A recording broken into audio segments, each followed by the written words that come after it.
Jessica Lange is here. She is a two-time Oscar and three-time Emmy recipient. She earned critical praise for her performances on FX American Horror Story from 2011 to 2015.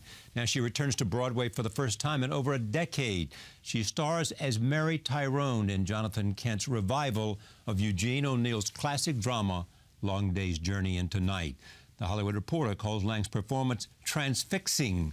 The role has earned Lange her first Tony nomination. I am pleased to have her back at this table. Welcome. Thank you very much. After 11 years, you go back to Broadway. Yeah. What? No, I mean, it's, you know, there are certain roles that even though you understand that it's going to be exhausting and physically, overwhelming and everything, but it's that thing of like, as an actor, you just want the chance to play that part. Now, why is Mary that kind of part? Well, now I played this role in London 16 years ago, and I have always wanted to revisit it.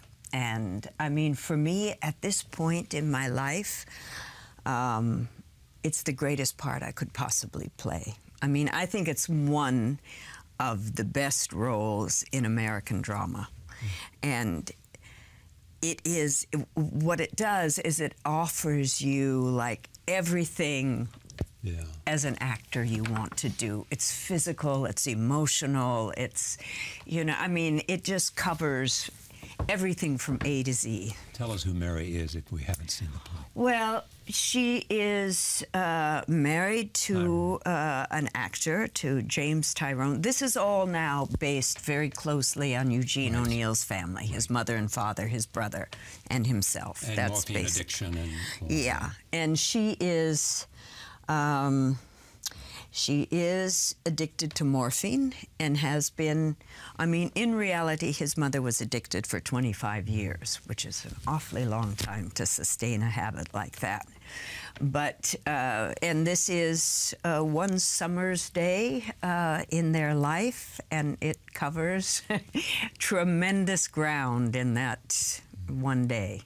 I mean, is it fair to say also that when you're inside, a great playwright's words, it makes all the difference?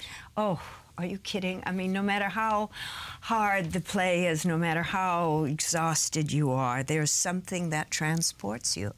It's truly like, I mean, I always liken it to when you step out on stage, it's like, stepping onto a fast-moving train. It just has this power behind it that just carries you along. And it builds. And it builds, of course. I mean, and the words, I mean, that's the thing of getting lost in the poetry of this man's genius. I mean, it really is. But, I mean, it really is exhausting. You're talking about 4 hours. Yeah. 4 hours. Almost 4 hours. Yes. It's incredible, isn't it? Yeah, yeah, I mean, sometimes I have to admit, I'm like out there on stage and, and I look over and I think, God, are we still here? What scene is this? But I mean, I wouldn't have it any other way. I love doing it. I love being on stage, and it's a wonderful production. I think it's the first time in New York where I have felt cradled in this terrific production. Yeah. So, cradled in this cradled in this terrific production. Yeah, I mean, because sometimes I mean, my other two forays into theater here were not successful, nor did I feel that they were realized.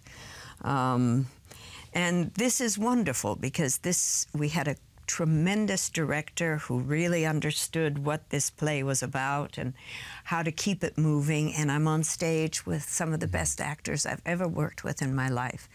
And there's that wonderful thing that happens, when you're on stage and for a moment you begin to drift, or you think whatever it is that and all you have to do is like, I mean, I look at Gabriel and he's looking at me. Yes, and it just like suddenly, it's all there again. It's marvelous. That's what's magical. I mean, when theater works, I don't think there is anything in the world like it. Because it's live, because you can see and feel the reaction yeah, of the room. and because it does take on, and I don't want to sound, you know, too like and it's a continuum. hippie-doo-dah or whatever, but there is a magic to it when it works, when all those energies come together. Do you know why this worked when the others didn't work as well, in your mind? Well, I think because, again, and the other two plays I did, you know, were not, I mean, one was Streetcar Named Desire and the other was Glass Menagerie. You can't fault the plays. Yes, you choose good plays. As we know, the plays work. Yes, from Tennessee Williams. Yeah. However, you know, the productions weren't right. The productions weren't right, so for whatever. You could feel it from the beginning. Yeah, you could feel it. I mean, there was it wasn't well directed, or it wasn't well, you know. I mean, and I never fault actors because we're all just, you know, there trying to, you know, find our way through the forest. But they just didn't come together. The production didn't come together. You are also working, and I did a long interview with him the other day, Louis C.K.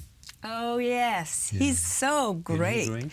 I just adore him, yes. And these are characters around a bar. Yeah. A little bit of Eugene O'Neill there, yes, isn't there? Say, yes, yes. That's where I'm going. Yeah, I figured. Yeah. No, I mean, you know, I mean, you don't have to look far with any genre of theater to see where the mother lode was, you know. I mean, all the family plays, you know, in the last, 60 years, more. I mean, a lot of that comes from this play. He's a very talented guy. Yeah, he's wonderful. A wonderful writer, a wonderful director. I think a great, you know, I mean, wonderful actor. Yeah, it was a joy working with him. I hope I can work with him again sometime. Because you hope to do American Horror Story? No, I think, you know, I had 4 years with that, 4 seasons, and each year was a marvelous character. You know, I mean, everything changed from one year to another, which made it very interesting for me. But no, I mean, I think sometimes you come to the end of something and it has and it has had its natural. But I mean, people loved you in that. I know. Loved you. I know. It's funny. Yeah, I know. Yeah. I mean, Ryan Murray, he convinced you, did he not? Ryan Murphy, yes, yeah. Murphy convinced you. Well, it was interesting. I'd never met him before, and out of the blue, I got a phone call from him, and I immediately, I don't know, had some deep trust in like what he was talking about, you know. I usually don't, but there was just some kind of exchange of whatever it was, energy or something, even on the phone, that I thought, yeah, I'd like to work with this man. I find him very interesting. And what else do you think about doing now? You're back on stage, you're nominated for a Tony. Yeah. You're having your best theatrical experience. By far. By far. Yeah. And, you know, playing for me, I think the greatest role for a woman. I mean, obviously you have to be of a certain age to play it, but I am, so it's perfect for me. It's the Irish thing. Yeah. So it's, you know, I don't know, once I get through with this, I want time just to, you know, lie in the hammock, look at the lake, listen to the birds. Oh, yes, I can do that very easily. I do that very well. Are you writing at all? No, No diary, no memoir? No. Why do you say no? I mean, look at the life you have lived. Well, no, it is interesting, but maybe it's only interesting to me. You know what I mean? It's like, sure. I know. I don't see how I could actually. Well, what would be the problem? Would it be simply these are your stories, but they involve other people and yeah, I mean, I think because a lot of it's very personal, right? And you know, there's obviously there are many things I would never talk about in print. So you know, that's a big. You mean, but is it because of your respect for them? But for myself too, you know, of revealing too much about oneself. And no one can talk you into this. no, I don't think so. I'm sure they tried. Yeah. They have to. Yeah. I mean, it's just the relationships that would make them crazy. You think about Misha, and you think about Sam, and you think about... Yeah, no, I mean, it would definitely be an interesting memoir. Yeah. But I'm not going to write it. What's the biggest passion for you outside of acting? Photography. Really? Yeah, yeah. I mean, I've been photographing now for probably, God, going on. See, for how long? Going on 20 years. There's a story right there. Yeah. That would, and that's a chapter. And black and white photography, you know, analog, no digital, still darkroom, processing, printing. You do it yourself?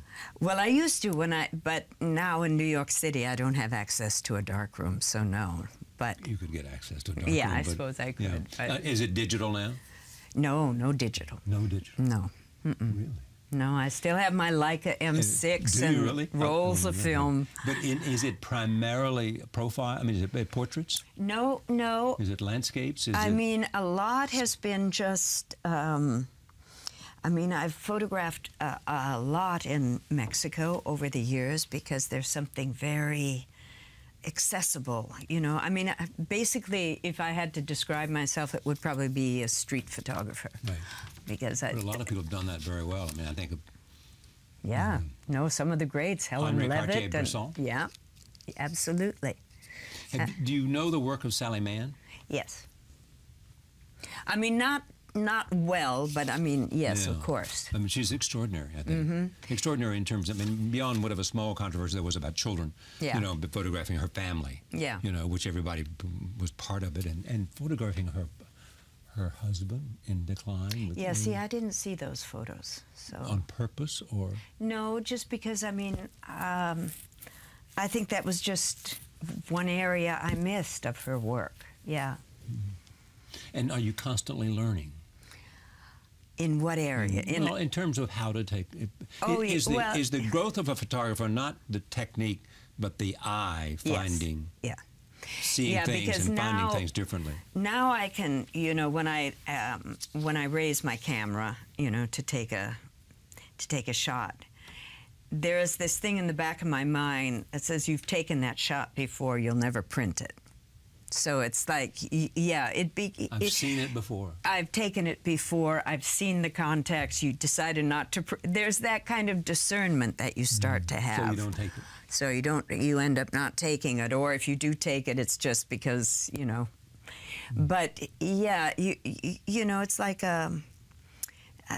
you start to kind of hone in more and more. Whereas in the beginning, you're shooting everything that you can, and then as you know, as the years go by, you know what's going to interest you and what you're actually going to, and then, but still, this is like the mystery of photography, which I think is so fascinating.